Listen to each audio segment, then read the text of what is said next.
With each new crossbreed and hybrid, scientists grow bolder. They start pushing the lines of ethics farther and farther away, resulting in some terrifying new creations that we cannot comprehend. Let's dive deep into the terrifying world of crossbreed creations. Robotic insects are going to be in charge of pollinating our plants. Imagine that. According to Live Science on their website, to quote, "Scientists have built a new type of robotic insect that can fly 100 times longer than previous generations. Real insects apparently are not pollinating at a fast enough rate for the Earth, so scientists want to help speed up the process. This isn't anything new according to the article, and they have been trying this out for years. The only difference now is that they've finally been able to figure out their endurance issue. It's stated that the wing flexures of these robot bugs are so light that a paperclip is heavier in comparison. It's super difficult to try and mimic the real thing though, and they were open with this challenge. A bee, for example, is made the way that it is so that it can sustain flight with a continuous speed with a very specific set of muscles, whereas the earlier versions of this experiment kept doing too much with its very weird design of 8 wings. But now reducing that immensely by making the insects even smaller, with only having 1 pair of wings, swings them in a proper direction. Maybe the next time you see a dragonfly or a ladybug, it might just be a robot. Is anyone really surprised that scientists are trying to bring back woolly mammoths? The first time researchers attempted this experiment was back in 2003, where they wanted to test out this theory with an extinct goat/ram species. It worked, only for about 7 minutes though. No surprise though, our technology back then was nowhere near as advanced as it is today, which is what brought back the idea of attempting this once again. First thing you gotta do when creating your own woolly mammoth is that you have to get yourself a fossil. Then you need to dig into it and locate its specific coding that has all the information you need on what makes a mammoth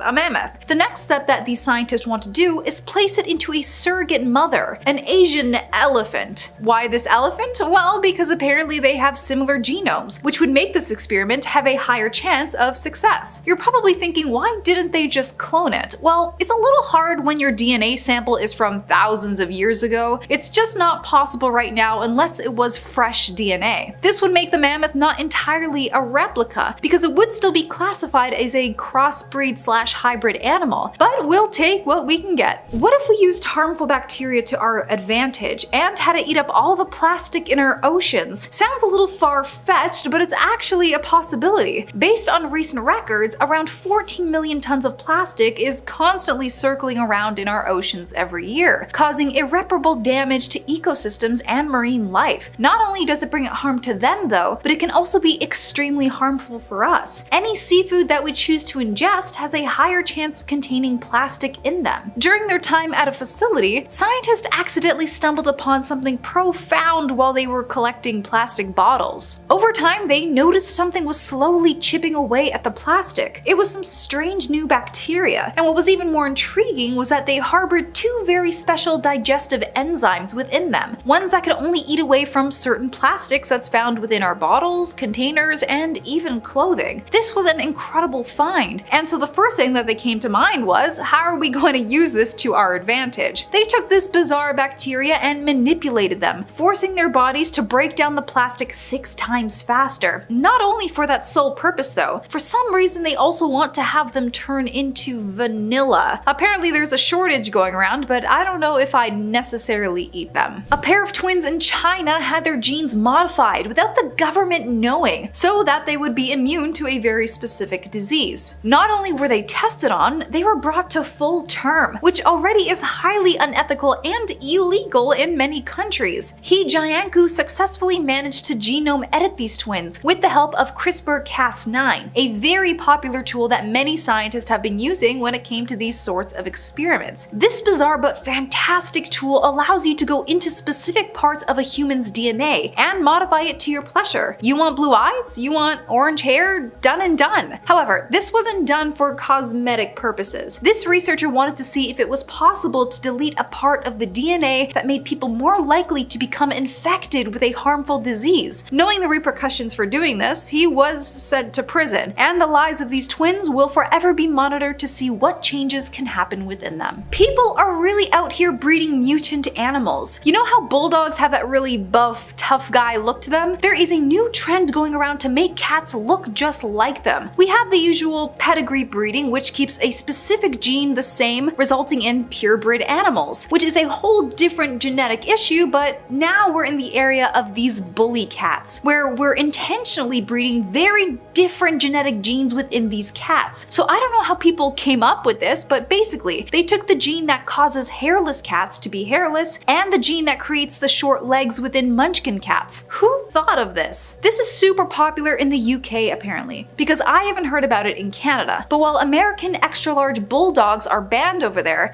doesn't appear to be any issues with the bully cats. There's already so many issues revolving around the hairless and the munchkin cats. So to combine two species that are already struggling to make it to tomorrow into one, clearly I can't be the only one who sees an issue here. Of course, the people breeding them won't say anything about it because we gotta make a quick buck somehow, right? Speaking of quick bucks, some people breed gigantic hybrid sheeps to sell off to hunting companies. This specific crossbreeder, Arthur Schubar, thought it would be a financially smart idea, which it was, by combining an endangered species of some of the world's largest sheep and implanting them into his own iwi. He first cloned the embryos from this endangered species and then tossed them into the surrogate mothers on his farm. Out of this resulted a genetically pure Marco Polo argali, which can grow over 300 pounds and stretch out to 1.5 meters wide. That's a big endangered boy. He then took nutrient samples from this species when they were of age, I think, and then used that to impregnate more of his sheep. He was really out here just breeding right, left, and center. Of course, this was all done so that he could create really never before seen hybrid animals that he could sell for an insane amount of money. Eventually, however, his practices were found out and ratted to the police. And to pay for his crimes, he was only held for 6 months in prison. I feel it should have been a bit more than that, don't you think? Did you know you can go to gene therapy to either alleviate or completely manipulate a disease you have? Some of the listings off the FDA website include reducing a disease-causing gene with a healthy copy of the gene, inactivating a disease-causing gene that is not functioning properly, or by simply introducing a new or modified gene into the body to help treat it. I feel like I'm in 2050 right now. I'm not entirely sure when this new practice started up, but they also make it very clear on this website that the purpose is to make someone better, not cosmetically changing them. There are certain parts of your DNA that can be genetically engineered to carry out therapeutic genes within your cells. They take them out, do a little tweaking to them, and insert them back into your body. I'm on the fence with this because if done correctly, it's a much quicker way at curing incurable diseases. But messing around with human cells is extremely risky. It can even lead to a lot more serious issues down the line if something malfunctions with these genetically modified ones. What are your thoughts on this? Would you try it? Love is in the air, and for some reason scientists want to suppress that. We know that pheromones are a huge drive when it comes to finding connection with each other, especially in animals. Still somewhat in humans, but we're not fully aware of it in our day-to-day lives. To make it easier to understand, there are specific sensory receptors within our body that go off and attract potential mates around us. Well, scientists for some reason wanted to see what would happen if we suppress those receptors, and how important pheromones are when it comes to mating. In Japan, researchers tried this experiment on mice by genetically engineering them so that they could have this gene completely deleted. They used the good old gene editing tool CRISPR for this. When they first tried this with the female mice, they completely rejected the male rodents' advancements, not because they found them icky, but because they couldn't recognize them as males due to the lack of pheromone sensors. By also deleting this gene, they felt no need to reproduce either. Coming in at number 5, we have chainsaw. Do you know why the chainsaw was invented? If you don't, then this might surprise you. Surprisingly, the chainsaw was not invented for cutting down trees or any type of manual work. It was actually invented to help with childbirth. And by help, it was more of an unnecessary torture, making a painful experience much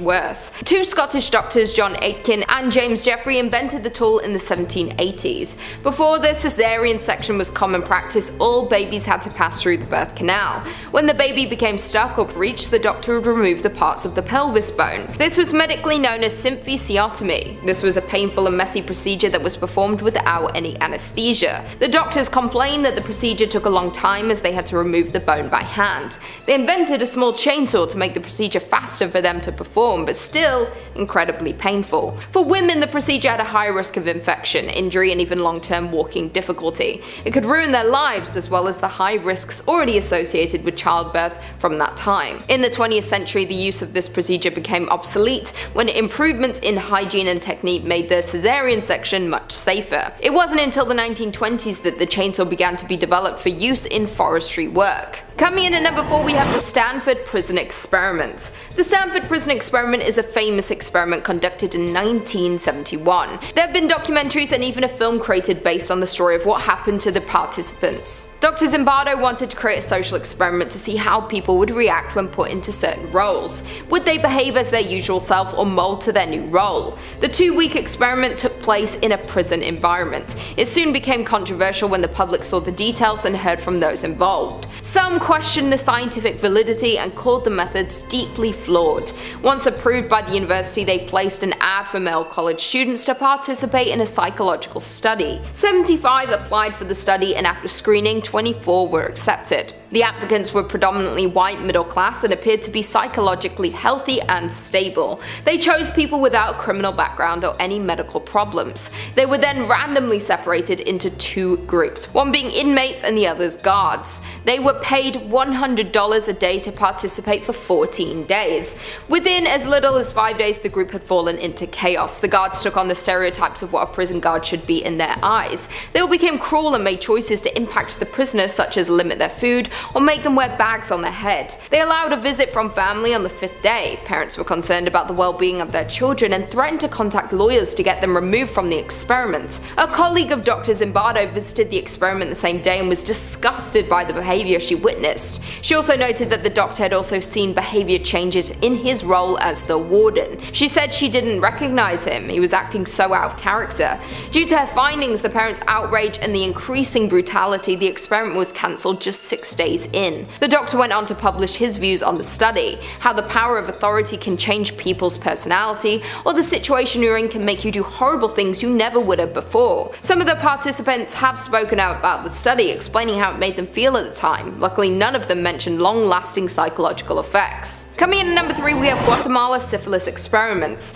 The Guatemala syphilis experiments were United States-led human experiments conducted from 1946 to 1948. Although I'm sure the effects of this experiment lasted far past that. The experiments were led by a doctor named Charles Cutler. The idea for the study was to infect soldiers, prisoners, and mentally ill patients with syphilis and other sexually transmitted diseases. The worst part about this was that none of the participants were aware that they were even part of the study. The United States wanted to see the effects that the disease would have on our participants over a long period of time. There were at least 30 documented deaths due to the experiment, but that number could be much higher. These diseases can cause infertility, blindness. It can make you paralyzed and even cause dementia. There is a long list of horrible things that were inflicted on these people that would have affected them and future generations for years following. The experiments were uncovered in 2005 while someone was researching into studies around it. It wasn't until 2010 when the US government formally apologized for their actions. They admitted to violating human rights and that committing the study was a crime against humanity. There have since been a number of lawsuits filed against the US government for what they did to the community.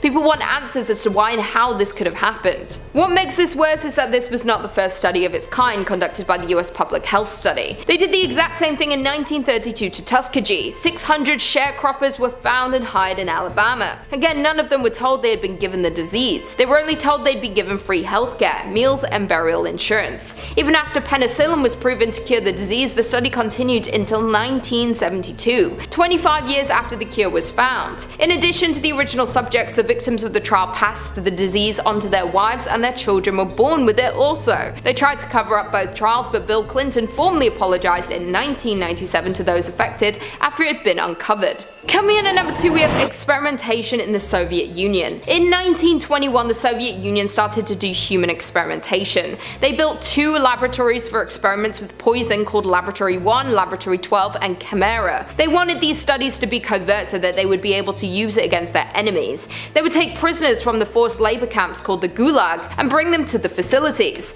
While there, they would give them a meal. It would be poisoned, but they would not be told this. They would first see if they noticed the smell or taste of the poison, and then they would examine the body to see if there were any trace of it in their system. Their goal was to find the perfect poison, one that didn't have a smell or taste and that could not be detected post-mortem. Over the time of the experiments, they tested poisons including mustard gas, ricin, digitoxin, and cura. They continued their experiments for most of the 21st century. And finally, in at number 1, we have testing on American military. During World War II, scientists who were funded by the US government conducted experiments using American Navy soldiers. They were given the green light to prepare for the use of chemical warfare, something that was used frequently in World War I. There were at least 9 research projects dedicated to this study. They wanted to test the effectiveness of a new type of clothing and gas mask against the deadly gas. 17 and 18-year-olds were approached after they had completed boot camp. They were only asked if they would participate in a study that would shorten the length of the war. They were not told what they would be doing.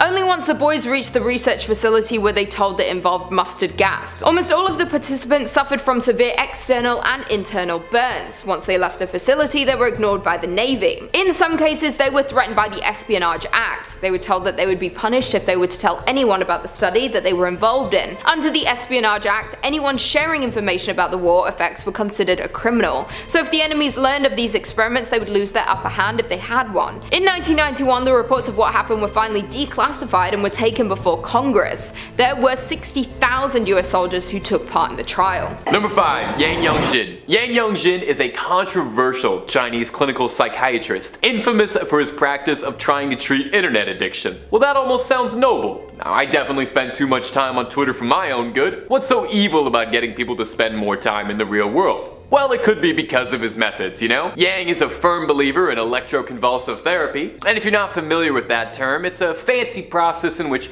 surges of electricity are ran through a patient, inducing a small seizure to treat mental illness. So the way to treat people who are spending too much time on electronic devices is to hook them up to something electronic and let electricity run through their body painfully. Yeah, okay, no, I'm starting to understand where some of this controversy is coming from. Yang believes that people suffering from internet and gaming addiction suffer from personality disorders and need to be treated as such. His clinic doesn't really run like a regular clinic, but has been more closely described as a boot camp. Parents sign away their children into Yang's foster care, who then get sent to a prison-like environment of harsh treatments and cruel conditions. Yang would treat his patients in a military-like manner, punishing them with more treatments for misbehavior, or rewarding patients who would act as informants against other patients. In addition to round-the-clock shockings, Yang would also administer medications to his patients without the consent of them or their parents, by sneaking them in as diet supplements. Yang would punish patients who tried to get their parents to take them home with, well, you can probably take a guess, more shocks. Yang's practice has since been shut down, but in the time it operated, it's estimated that as many as 6,000 patients were exposed to cruel treatments by the doctor. Yang's controversial methods caught him international attention, even in pop culture. The popular multiplayer video game Dead by Daylight, in which players play a monster attacking a team of players trying to survive, featured a character actually inspired by Yang. In 2017, the development studio held a poll for Chinese players on suggestions for a Chinese monster, since the game was very big there. And Yang was a popular write-in vote, as obviously Chinese gamers would see him as a monster, leading the team to create a character who was a doctor who used electricity to shock his opponents. Releasing with him as well was a survivor named Feng Min, an esports pro serving as the doctor's nemesis, an internet-addicted patient, and a map set in a Chinese asylum to boot. Before the final release of the character though, the doctor was changed to an American backstory, presumably to avoid any possible pushback or controversy of comparison to the real doctor. But it's probably saying something if your audience considers you a monster on the level of Michael Myers and Freddy. Next up at number 4, Dr. Sigmund Rascher. Known for his cruel contributions to the German army in World War II, Sigmund Rascher is among one of the worst scientists in human history. Sigmund's father was also a physician and an avid follower of Rudolf Steiner, an occultist and self-proclaimed clairvoyant. So naturally, Sigmund attended the first Waldorf school based on Rudolf Steiner's philosophies. He went on to study medicine in Munich and later worked for an internship in Switzerland with his father. But But despite his upbringing, it seems he grew to align with some other ideologies, eventually joining the German paramilitary organization. And that is where his evil doings would begin. He denounced his father and soon became acquainted with the leader, asking for human subjects to be placed at his disposal. He made it clear the experiments could prove fatal, but that it would be required for accurate results. By 1942, he began conducting experiments in pressure chambers, where he would simulate a high altitude and then quickly alter the pressure to simulate the conditions of a pilot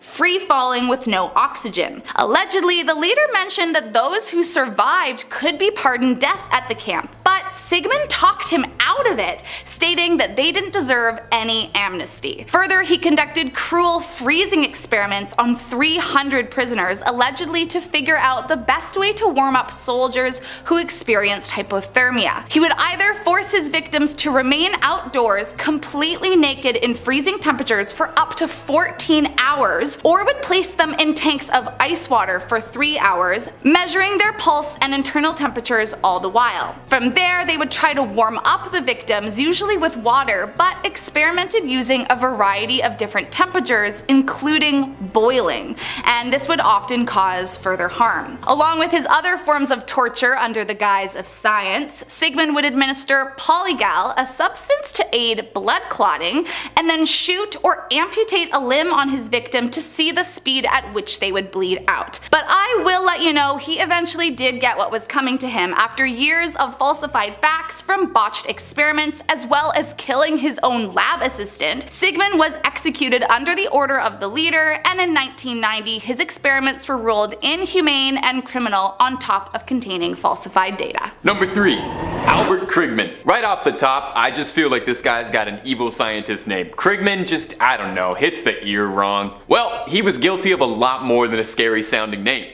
Dr. Krigman was a dermatologist who was contracted by Dow Corning, Johnson & Johnson, and the US Army to research the effects of chemical compounds on human skin. Being offered a modest 10 grand in grant money, Krigman set out to work right away, finding a bevy of inmates of Philadelphia's Holmesburg prison, where he would experiment on thousands of inmates with little to no regard for the prisoners' safety or long-term health. It was documented that the experiments at Holmesburg prison entailed a delightful assortment of things like hair transplants, implantation of foreign bodies, burns and radiation of the skin, exposure to dioxin, application and ingestion of toxic materials, and near lethal doses of acne medicine, and the yanking of fingernails to round it off. Delightful. One of the chemicals Krigman exposed his test subject to that I mentioned earlier, dioxin, was the main contaminant in Agent Orange, the controversial chemical agent used in the Vietnam War by the Americans. Krigman was being paid to research the effects of dioxin on skin, and suffice it to say, it is not pleasant remotely. I hope there's a picture of something disgusting behind me. Inmates would be scarred, left sick, with permanently disfigured skin conditions leading to painful long-term side effects. Oftentimes as well, many subjects were exposed to all sorts of contaminants and other infections from the unsafe conditions of his experiments. Most of his inmates were bribed by financial compensation, ranging anywhere from $30 to $50 for smaller experiments, or $800 for some of the more extreme cases. This small bit of cash was really appealing enough to attract a constant supply of victims, prisoners, who had very little in the way of funds. This allowed them to get a little bit of freedom, a little bit of power within the prison, but also let them have a bit of hope that maybe they'd one day pay off their bail. Krigman destroyed many of the notes from his research, but through testaments from his victims, we know the truth of what he got up to. While there have been many attempts to get justice after the fact for what the inmates experienced, Krigman himself lived to the ripe old age of 93 and never faced any sort of consequences for his actions whatsoever. In fact, he was thrilled by the opportunity. Listen to this quote from Krigman describing how he felt setting up shop at the prison. "All I saw before me were acres of skin. It was like a farmer seeing a fertile field for the first time." That sounds made up. That sounds like horror movie bad guy dialogue. That sounds like something Jigsaw would say. But no, it was a real guy who was allowed to experiment on a lot of real people. Next up is Shiro Shi. A notorious microbiologist and surgeon during the War of Resistance, a conflict between China and Japan in the 30s and 40s, Shiro Ishii led the development and application of biological warfare for the infamous Unit 731, and is truly an evil scientist if I've ever heard of one. Prior to his evil experiments, he was actually known as a pretty brilliant man. He had a photogenic memory and studied medicine at the Kyoto Imperial University. But despite his highly credible grades, he was not known to get along well with his classmates. During his studies, he was known to grow bacteria in petri dishes and refer to them as his pets, a practice that made many uncomfortable as they felt he was treating the bacteria as more of a companion than a research subject. Potentially the first red flag in what would become a sea of evil and horrendous experiments. By 1927, Ishii was advocating for the creation of a bioweapons program, something that was against the Geneva Convention at the time, but did not yet have enough power within his unit to make it happen. But in 1936, he was promoted to senior army surgeon and given full control over Unit 731, a decision I can only assume is regretted to this day. In these facilities, with no one to tell him no, Ishii decided to unleash his evil experiments on live humans, as he believed he could not get the results he was looking for by testing on animals. Ishii was notorious for injecting his subjects with deadly diseases under the guise of vaccines so that he could watch and study the effects if left untreated, leaving his victims suffering horrifying symptoms and eventually letting them die. But that was only the tip of the iceberg. Victims of his evil experiments would also have limbs amputated and reattached to other parts of their bodies, while conscious and without the use of any anesthesia. Or they'd be put into pressure chambers until their eyes literally escaped their skulls. It's estimated that nearly 10,000 people died at the hands of Shiro Ishii's cruel experiments, but perhaps most insane of all is that after the war ended, he was never charged with any war crimes,